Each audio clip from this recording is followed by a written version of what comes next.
Nagbabalik na ang isang karing. Sigurado magugulat ang aking mga kaklase dahil nag-glow up ako.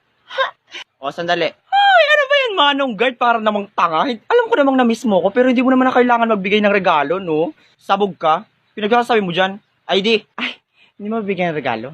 Ay, wait lang. Ay, Manong, wala po akong ID. Ay, naku, dami kasing katarayan. Mag-ayos-ayos pa, dito lang naman sa school pupunta. Naku, bumalik ka. Hindi ka makakapasok na walang ID. Ay, Manong! May nalipad na aso! Nasaan? O, tanga, uto-uto. Hoy, Karing, bumalik ka dito! Isusumbong kita sa advisor mo! Ulul! Uy, hi, Monica!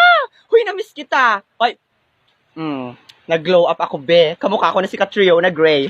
Hala, Karing, ikaw ba yan? Hala, oo nga, kamukha mo na si Catriona Batong Bakal. Gusto mo hilahin ko yung lalamunan mo? Uy, hi, Karing! Wow, ang ganda ng outfit for the aesthetic. Uy, Trisha, na-miss kita. Ay, ano yung lalaro mo? Ay, ito. Ay, be, maganda to. Kung gusto mong manalo ng free cellphone, free load, at saka free appliances, mag-download ka lang nitong nilalaro ko. Nasa bio ko yung link.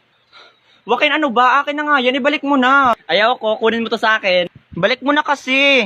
Habulin mo ako. Ay, itigil nyo nga yung kabaklaan nyo. Lo, selos yarn. Hoy, magsipasok na kayo. Nandiyan na si ma'am. Well, nagbabalik ang isang karing. Ay, ang ganda sana ng araw ko kaso biglang sumabog. Parang muka mo. Talaga ba? By the way, ba't ganyan yung bangs mo? Ang konti. May cancer ka ba sa bangs? Pero ang ganda ng ponytail mo, ha? Kasi yung mukha mukhang puwet ng pony. At least maganda yung hair ko, di gaya ng hair mo. Parang pugad ng bubuyog. Bakit di mo try magpa-reband? Kaso parang di yan kaya ng reband. Ipasimento mo na lang. Anong sabi mo kung sampalin kaya kita? Hoy, Jingle, bakit ingay mo dyan? Nandito na baga ako. Saka bakit ka nakatayo? Remain standing, ha? Yan. Deserve.